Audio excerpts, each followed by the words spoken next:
Aloha all, Paper Mario Guy here. Welcome back to Let's Play Crackdown. In the last episode, we took down Rodrigo Alvarez, and just as a quick update for you, we have now killed Rodrigo Alvarez, Violeta Sanchez, Juan Martinez, and I want to say Jose Guerrera. I can't think of that guy's name. So we actually only have, I just already forgot, we actually only have 3 more Los Muertos generals to take out before we are actually done with the first area of the game.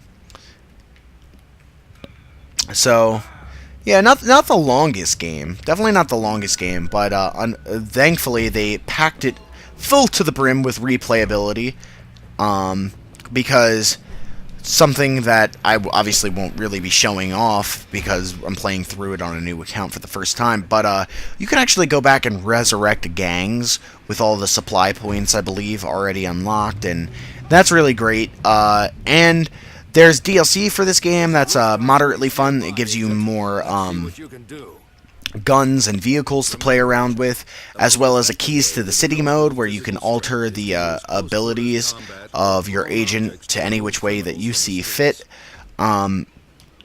There are just numerous races, like I said, tons of fun achievements to try to score for, a time trial mode that is obviously really fun if you enjoy like trying to beat bosses really quickly. You know, great for people who would like to speed run this game, and I would really like to see a speed run of this game because I think it would be interesting trying to map out all these jumps and stuff like that. And I don't know, I'm just a big fan of speed running in general. Every year I try to tune into the Speed Demos Archive Speedrun Live collaboration of awesome games done quick.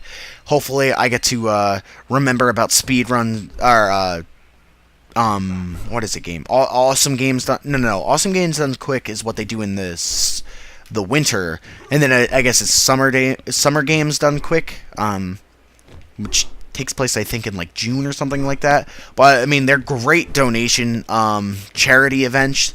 Oh my god, with my fucking wrench, I don't know where I'm adding all these CHs and shit to the end of my words, but whatever.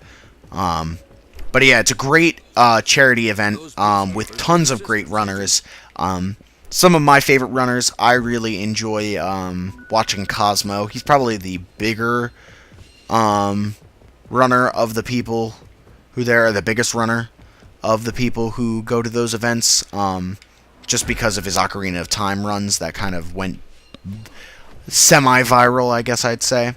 And he's currently the world record holder as of this video, which is being recorded on March 27th, of Ocarina of Time, and I believe Wind Waker as well. I don't know if he has any other records, but his Wind Waker runs are ridiculous too, and there's just a lot of cool runs that happen at those events, and just like seeing some of your favorite games just get absolutely decimated is just it's stupid the entire time, because you're just like, wow, like I feel so bad at this game, but at the same time, like, I don't know, I guess you kind of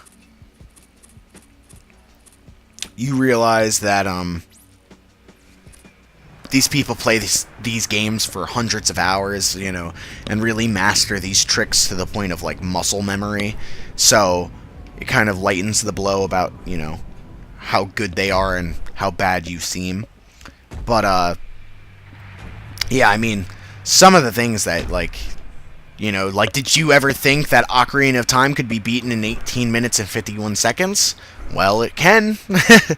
You know, without, like, the use of, like a tool. Like, it's not a tool assisted speedrun either. Like, it's just, you know, glitches that are found naturally within the game. And it's just pretty breathtaking. You know, the Donkey Kong Country games, you know, are all just amazing. Like, actually, probably my favorite speedrun that I've watched so far, or not my favorite, but the most breathtaking one, was the speedrun I watched of Super Meat Boy. The guy who ran that, and I cannot think of his name, otherwise I would let you guys know. But it was absolutely, like, oh man, it was just a sight to behold. And luckily for them, they actually wound up getting the Super Meat Boy development team, or the two guys who created that game, on Skype with them. And so while this guy was just absolutely annihilating what's considered to be one of the hardest games, to be released in recent memory, they got to do it all while the programmers were just sitting there telling them, like, yep, we were intending, for people to get frustrated at this spot, or like, oh, this is what we thought of when we designed this, and things like that is really cool. Miles is another really good speedrunner. He does Super Monkey Ball and Metroid Prime, as far as I know. Yeah, I'm sure he does other games, because a lot of speedrunners do other games that, that I don't know about. But Miles actually played through, and he had the one developer from Metroid Prime. I cannot think of his name. It was a nickname, though. But he had him on, and it was really interesting to not only watch this guy just, like, sequence break the crap out of the game, but also to really get some insight from the developer himself about, like, oh, I did this, I programmed this, like, just all really cool stuff. And I would highly recommend it by either going to speedrunslive.com, to watch some races, or to participate in some races if you think you're pretty fast at games, or Speed Demos Archive. They have a YouTube channel, and that's where a lot of their charity event videos go, and that's what I watch a lot of the time. Freaking the one guy who reads the donations, too, his name is Spike Vegeta, and his voice is just straight up therapeutic. Like, it's just great to listen to. So another reason to maybe go check it out. But anyway, speed running aside, as much as I would love to watch someone speed run this game, I have yet to watch someone speed run this game, so I don't know how fast it can be done. But I'm assuming it's probably pretty fast. People are disgustingly good at games. You'll come to find out when you finally get into the speedrunning scene. And I'm sure this game is no stranger to some speedruns. Alright, so we're going to get another supply point. I'll reload and exit it. And I guess I might as well mow down some of these guys. Or set them on fire, explode them. Whatever suits your fancy, whatever is your preferred method of killing gang members. I like throwing grenades. It's just fun, especially when you can smack them in the face, like I sometimes can. Alright, so here we are. I gotta go find another general, and one is hiding out over here in this little dome-esque arena racetrack thing, whatever you want to call it. You can thank the peacekeepers for this. Rafael Chuco Diaz is a renowned and accomplished car thief, joyrider, and getaway driver. His extensive skills and knowledge are literally a driving force for any Los Muertos behind the wheel. Diaz supervises the creation of high-performance vehicles, from the illegal acquisition of the best civilian transportation available to the extensive customization process. His base of operations is a distinctive garage on La Mugre's North Island, where he and his easy riders race on a regular basis. There's something I just really like about those little dossier updates. Like, I feel like they're just so well written. And maybe at this point I'm kind of gushing over the game, but there are certain little things that I appreciate, I guess, that maybe certain other people's don't. Oh my god, I just cannot speak. Ugh, I apologize for my bad speech when I'm supposed to be a Let's Player. Alright, so this guy was always, in my opinion, the most difficult of the La Mugre generals. I just felt like he had the most difficult to deal with bosses, as well as No, that did not work.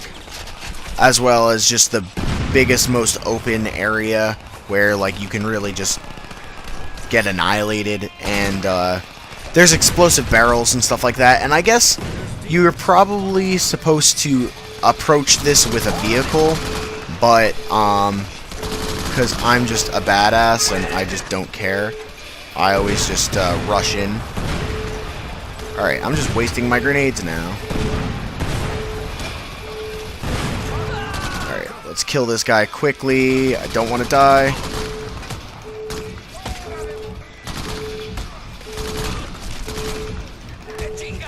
I'm gonna try to punch him. No! Oh, I punched him. I killed him, but he killed me. Did I get it? Oh, come on. Are you... You cannot tell me that I didn't get that. I definitely killed that bastard.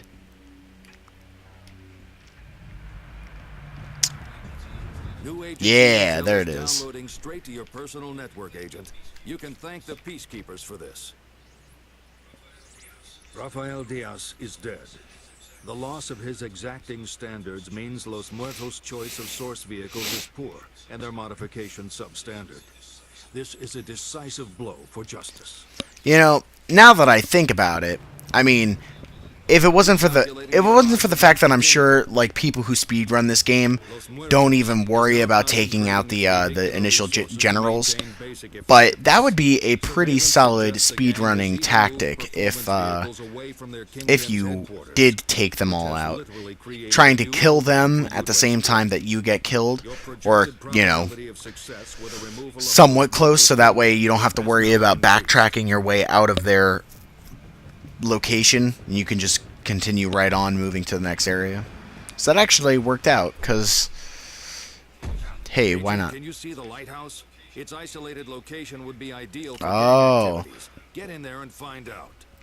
Thank you for spoiling where the next guy was.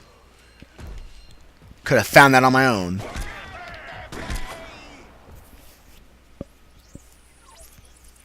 Ramon Pistola Gonzalez is a brutal and volatile man with an unnatural love of the gun. He handles his hardware with psychotic affection and lethal efficiency. Gonzalez controls the flow of the Los Muertos cutting-edge munition supply, from frequent deliveries at a secluded North Coast cove to distribution to ground forces. Well, aren't you the most boring of the the bosses over here? Alright. So I want this gun in place of my...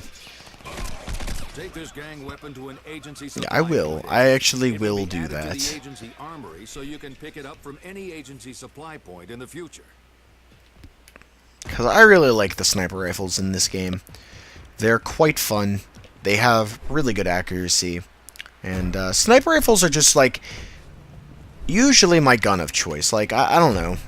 Sniper rifles... oh my god. Sniper rifles just have this certain lure to them. They're just, I don't know.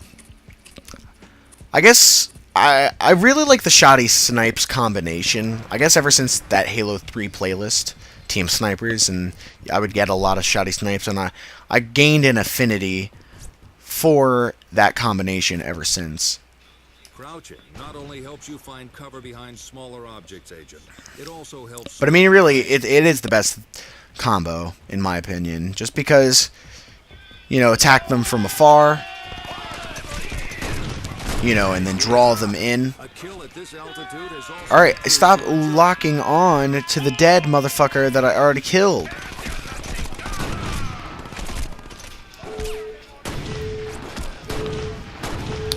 So, if you haven't noticed, I think they might tell it to you. Oh my god.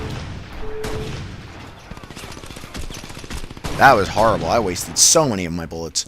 But if you crouch, you actually increase your accuracy by a pretty significant amount, it seems. And that might be a good idea if you are having difficulties shooting people, hitting them effectively. I like to do it with the sniper rifle because the sniper rifle already has a pretty good accuracy rating, and might as well improve it as much as you can. But this might be a little lackadaisical. Like, now that I'm playing through, I could see why people would definitely want to play on like a harder difficulty, because I guess it is a little too easy. But I don't know. It's kind of like Rooftop Run in Sonic Unleashed, or Sonic Generations for that matter. Like, not the hardest of the missions, but easily my favorite, easily the most fun. You know, it is kind of just a boost to win type of level. Oh no, alright. Ramon Gonzalez is no more, and neither is Los Muertos' advanced firearms feed. The threat of significantly more effective firepower finding its way onto the streets is diminished. A great many lives have been saved today, thanks to you, Agent.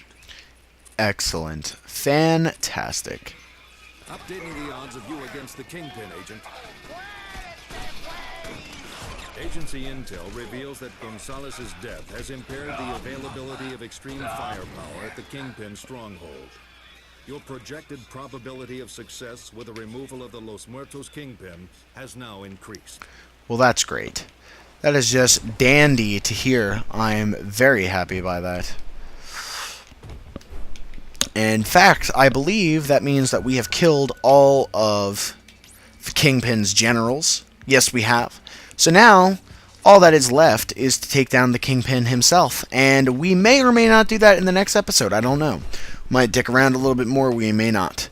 But regardless, be sure to give this video a like and subscribe to see the next episode, because it is sure to be exciting regardless. So I'm Paper Mario Guy of the KoopaNinjaBros. Thank you very much for watching. I'll see you guys all next time.